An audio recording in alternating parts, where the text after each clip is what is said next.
Hello guys, welcome back to my YouTube channel study with Anjali. आज का हमारा topic है बायोग्राफी ऑफ एचएलवी डिरोजिया। आज हम बायोग्राफी डिस्कस करने वाले एचएलवी डिरोजिया जी का। तो वीडियो को स्टार्ट करने से पहले मैं आपसे रिक्वेस्ट करना चाहूँगी कि अगर मेरा वीडियो पसंद आए तो सब्सक्राइब कीजिए और बेल आइकन को दबाना नहीं भूलिएगा दोस्तों, ताकि मेरा आने वाला सारा वीडियो का नोटिफिकेशन आपको मिलता रहे। तो चलिए वीडियो को स्टार्ट करते हैं। तो HLV Derozio full name is Henry Louis Vivian Derozio. HLV Derozio का पूरा नाम हेनरी लुइस विवान डिरोजिया था। He born in Kolkata in 1809 and die in 1841। उनका जन्म कोलकाता में हुआ था 1809 में और मर गए थे वो 1831 में, उनकी मृत्यु हो गई थी। He known as the father of Indian English poetry.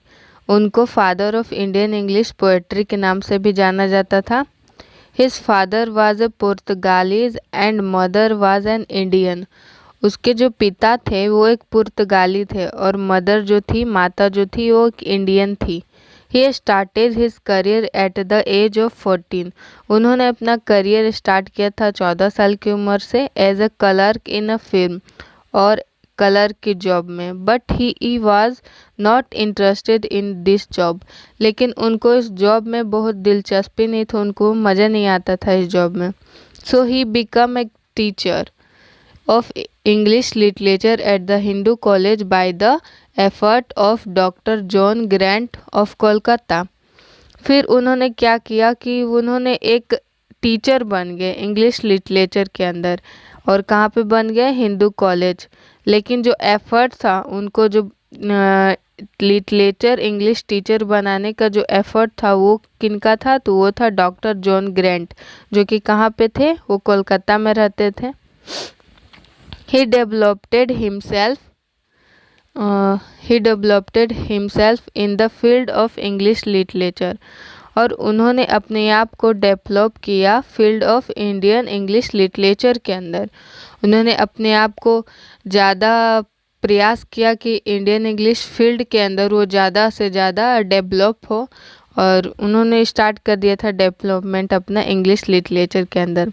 And wrote some beautiful sonnets, lyrics and long poems.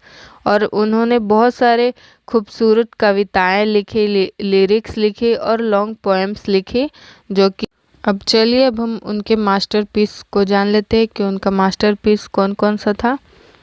तो पहला मास्टरपीस था उनका fakir of Jungheera. Second the harp of India. Third हो गया a walk by moonlight. Four poem.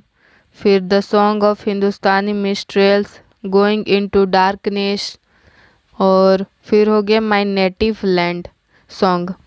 ये सारे जो हैं उनके मास्टरपीसेस हैं। और सबसे ज़्यादा फेमस वर्क है उनका द फ़कीरा ऑफ जंगीरा। उनको मास्टरपीस के अगर तौर पे सबसे ज़्यादा फेमस किया गया है कोई वर्क, तो ये वाला वर्क है द फ़कीरा ऑफ जंगीरा। अब हम आगे बढ़ते हैं इसका। He is highly influenced by the romantic poet that is PB Shelley. और सबसे ज़्यादा प्रेरित हुए थे वो पीबी सिली पोएट से हुए थे। Because P B Shelley was a great poet, क्योंकि पीबी सिली जो पोएट थे वो एक महान कवि थे। In his poem he include both matter and manner. वो अपने पोएम में दोनों चीज़ को इंक्लूड करते थे, मैटर को भी और मैनर को भी डिस्क्राइब करते थे वो अपने सारे पोएम्स में। इसलिए पीबी शेली जो थे एचएलवी डिरोजिया को हाईली इन्फ्लुएंस किए थे, प्रेरित किए थे। अब आगे चलते हैं। HLV Derozio famous work is fakir of Jungheera because in this work he describe a Byronic touch. HLV Derozio का जो फेमस वर्क था वो था फ़कीरा ऑफ जंगीरा, क्योंकि उनके इस वर्क में उन्होंने एक बायरोनिक टच को डिस्क्राइब किया है। He was a great nature lover. HLV Derozio जो थे वो एक प्राकृतिक प्रेमी थे, वो प्राकृतिक से बहुत ज़्यादा प्रेम करते थे। तो ये तो हो गया उनका मास्टरपीसेस के बारे में। अब हम जानते हैं उनकी राइटिंग स्किल कैसी थी। Writing skill, his key of writing Derozio as an Indian English poet.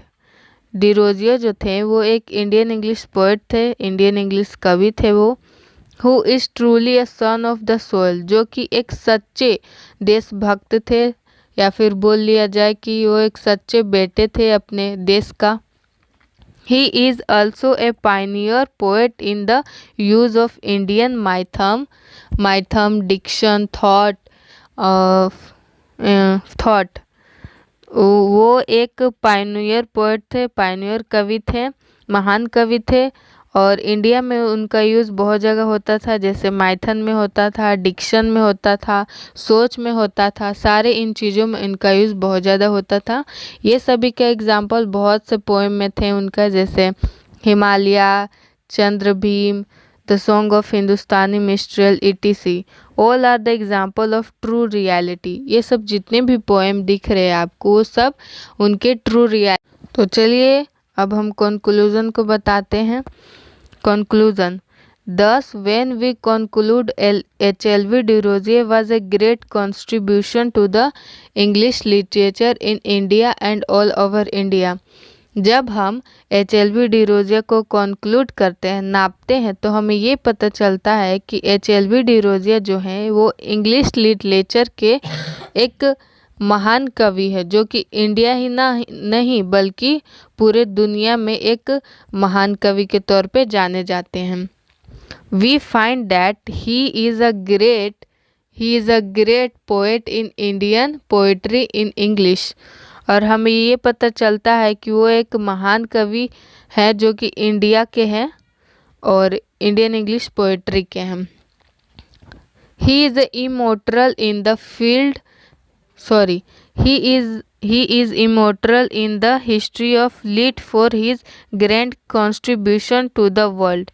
और वो उनका तो मृत्यु हो चुका है, लेकिन वो सभी की लाइफ में बहुत ज़्यादा इम्पोर्टेंट रोल निभाते हैं। वो एक इमोर्टल पर्सन यानी कि अमर है, वो हमारे जीवन में अमर रोल इंक्लूड करते हैं और हिस्ट्री में भी। तो HLV डिरोजिया का सारा कंक्लूज़न भी हो गया, बायोग्राफी भी हो गई। तो आज का हमारा टॉपिक यहीं समाप्त हुआ। तो अगर आपको मेरा वीडियो पसंद आया तो लाइक कीजिए।